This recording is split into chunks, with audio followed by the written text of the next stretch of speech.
Hello hi guys, welcome back to my channel. ఈరోజైతే sweet అండి, సరికొత్త స్వీట్ అండి. కేక్ అండ్ గులాబ్ జామ్ పౌడర్తోనైతే ఈ విధంగా చాలా టేస్టీగా అంటే చాలా టేస్టీగా ఉంటుందండి. ఇందులో షుగర్ మీకు సరిపోయేంత, అంటే ఎక్కువ స్వీట్ కావాలంటే ఎక్కువ వేసుకోవచ్చు, తక్కువ అంటే ఎవరైనా తినచ్చండి. ఇది స్వీట్ షుగర్, ఒకవేళ షుగర్ ఉన్న వాళ్ళు తినచ్చా లేదా అనేసి, అంటే ఇది చిన్నపిల్లలైనా పెద్దవాళ్ళకైనా కూడా చాలా ఈజీగా, అంటే తినడానికి కొంతమంది అంటే ఇష్టంగా స్వీట్ ఎక్కువ ఉంటుంది తినలేము అనే వాళ్ళకైతే ఈ స్వీట్ అయితే చాలా అంటే చాలా బాగుంటుంది. చూడండి, ఇగో ఈ విధంగా అయితే నేనైతే ఫస్ట్ కేక్ లాగా ఇదైతే నేను రెడీ చేసుకున్నాను. దీనికి కావాల్సిన ఇంగ్రీడియంట్స్ అన్నీ చూసేద్దాము.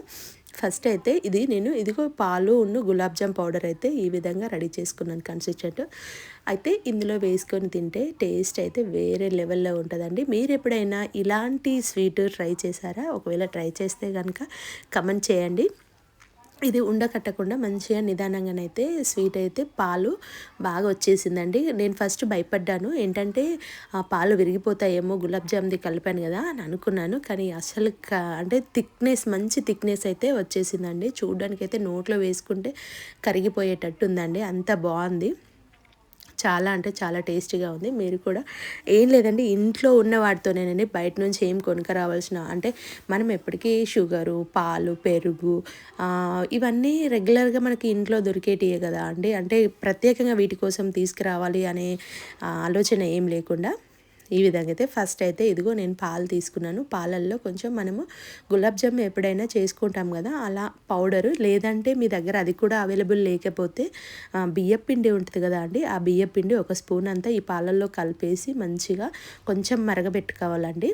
ఇందులో కొంచెం షుగర్ యాడ్ చేసుకోవాలి, ఎందుకంటే మనం అందులో కలుపుకుంటాం కదా అట్లా. ఇవైతే ఫస్ట్ మళ్ళీ ఆ బన్ను రెడీ చేసుకోవడానికి ఎలా రెడీ చేసుకోవాలనేసి ఈ ఇంగ్రీడియంట్స్ అండి: షుగరు, బేకింగ్ సోడా, వెనిగర్, అది యాజ్ యువర్ విష్, మీ దగ్గర ఉంటే వేసుకోండి, లేదంటే నిమ్మరసమైనా వేసుకోవచ్చు.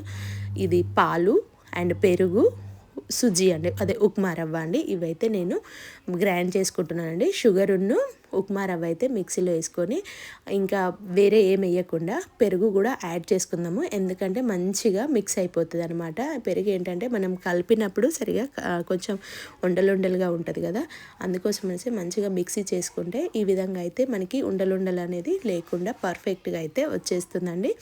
ఇది గిన్నెలోకి తీసుకున్నాక మనకి కావాల్సినవన్నీ తీసుకోవాలండి. ఇందులోకి అదే షుగరు, నెయ్యి, అంటే మీరు నెయ్యి ప్లేస్లో నూనెనే యాడ్ చేసుకోవచ్చండి.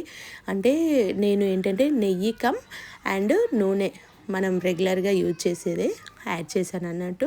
నెయ్యి వచ్చేసి నేను ఇంట్లో రెడీ చేసింది అనండి.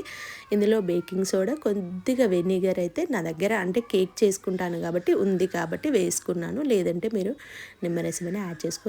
ఇందులో తగినన్ని కొన్ని పాలు పోసుకోవాలండి. ఇప్పుడు కరెక్ట్గా నేను ఇంతే క్వాంటిటీ వేసుకోవాలనేసి ఏం చెప్పానండి. ఇప్పుడు మనము ఇంట్లో అప్పుడప్పుడు చేసుకుంటాం కదా, దాన్ని బట్టి మీరు క్వాంటిటీ ఎంత తీసుకోవాలి ఏంటి అనేది మనకు తెలిసిపోతుంది కదా. ఇప్పుడు 200 గ్రామ్స్ ఇట్లా కొలతలతో చెప్తే ఏంటంటే ఒక్కొక్కసారి బై ఛాన్స్ మిస్ అయ్యే ఛాన్స్ ఉందన్నట్టు. అందుకోసం అనేసి ఒకవేళ మీకు కన్సిస్టెంట్ లూజ్గా అయిందనుకో, కొంచెం మీరు మైదా కూడా యాడ్ చేసుకోవచ్చండి. ఎందుకంటే మనకి ఇంకా ప్లఫీగా మంచిగా కొంచెం, అంటే రవ్వ ఉండకుండా కొంచెం మెత్తగా కావాలనుకుంటే మంచి ఇలా థిక్గా, అంటే మన కేక్ ఇంగ్రీడియంట్ ఎలా ఉంటుందో ఆ విధంగా చేసుకోవాలండి. నేను కొంచెం ఇక్కడ మైదా కూడా యాడ్ చేసుకున్నాను అనమాట. మా పిల్లలైతే ఈ స్వీట్ని అయితే చాలా అంటే చాలా ఇష్టంగా తింటారండి. మీ దగ్గర అది, అంటే మిక్సింగ్ చేసేది మిషన్ లాంటి అది ఉంటే చూడండి, అది ఉంటే మీరు దాంతో చేసుకోండి. నా దగ్గర అవైలబుల్ లేదు కాబట్టి నేనైతే దీంతోనే ఇలా మిక్సీలాగా చేసేసుకుంటున్నాను. ఎక్కడన్నా ఉండకట్టినట్టు ఉన్నా కూడా మంచిగా మిక్స్ అయిపోతుంది అన్నట్టు. మనం అదే గరిటెతోనైతే ఇలా మిక్స్ కాదు, ఇది మంచిగా మనం అదే పెరుగు చిలికినట్టుగా ఇలా చిలికితే మనకేంటంటే ఎక్కడ ఉండలు బౌల్సీగా ఉన్నా కూడా మంచిగా పర్ఫెక్ట్గా అయితే చూడండి, ఎక్కడ కూడా ఉండలు అసలు తగలట్లేదు, పర్ఫెక్ట్గా అయితే మిక్స్ అయిపోయిందండి. మీరు కూడా చాలామంది ఏంటంటే కేక్ ఇలా స్వీట్స్ ఏదైనా చేసేవాళ్ళు అలా మిక్సింగ్ అయితే ఈ విధంగా చేసుకుంటే ఏదైనా సరే చాలా అంటే చాలా బాగా వస్తుందండి. నెక్స్ట్ అయితే నేను ఒక గిన్నెలోకి అయితే దీన్ని ఫస్ట్ దీన్ని ఏంటంటే ఒక 10-20 నిమిషాలు నానబెట్టుకుందాము. అంటే ఎందుకంటే ఇప్పుడు మనం రైస్ అయినా సరే ఒక 10-20 నిమిషాలు అలా నానబెట్టుకుంటే ఏంటంటే మంచిగా అవుతుంది కదా. నేను ఇప్పుడు దీన్ని కూడా ఒక 10-20 నిమిషాలు పక్కన పెట్టుకుంటానండి. మంచిగా నేను అంటే దీనికి నా దగ్గర కేక్ బౌల్ అదేమి లేదండి. మన ఉన్న ఇంట్లో వాటితోనే కదా, కొంచెం గిన్నె తీసుకొని అందులో ఆయిల్ అంటే స్టీల్దే తీసుకున్నానండి, అల్యూమినియం ఏం తీసుకోలేదు.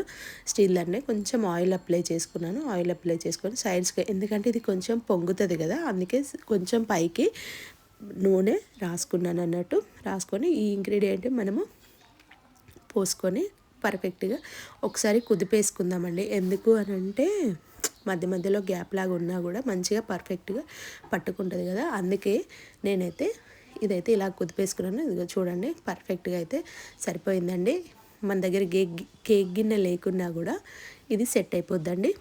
చలో మనం ఇప్పుడు గ్యాస్ దగ్గరికి వెళ్ళేసి గిన్నె కొంచెం వాటర్ వేసుకుందామండి. కొంచెం వాటర్ వేసుకొని వెడల్పాటి గిన్నె తీసుకొని అందులో మీదకి ఇలాంటి స్టాండ్ ఏదైనా ఉంటే స్టాండ్ పెట్టుకోండి. లైక్ లేదంటే ఏదైనా ప్లేట్ లాంటిదైనా మీ దగ్గర అవైలబుల్ ఏది ఉంటే అది పెట్టేసుకోండి.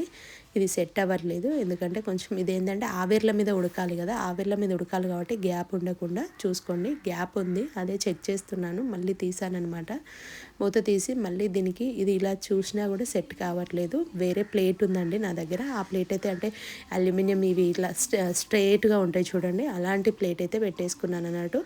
దీనికి మళ్ళీ మనకి గాలి పోకుండా ఇక్కడ ఒక హోల్ లాగా కూడా ఉంది, అక్కడ గిన్నె ఏమైనా యాడ్ చేసుకోవచ్చు, లేదంటే పిండి లాంటిది ఏదైనా కూడా మనం పెట్టుకోవచ్చు అనమాట. ఇంకా కూడా బయటకు వచ్చినట్టు నాకు అనిపిస్తుంది. అందుకోసం అనేసి మనం రోలు ఉంటుంది చూడండి, దాన్ని అయితే కొంచెం బరువు, మీ దగ్గర ఏదైనా బరువు ఉంటే ఆ బరువు అయితే పెట్టేసుకోండి. ఓకే ఫ్రెండ్స్, స్ట్రీమ్ అవుతుంది ఇది.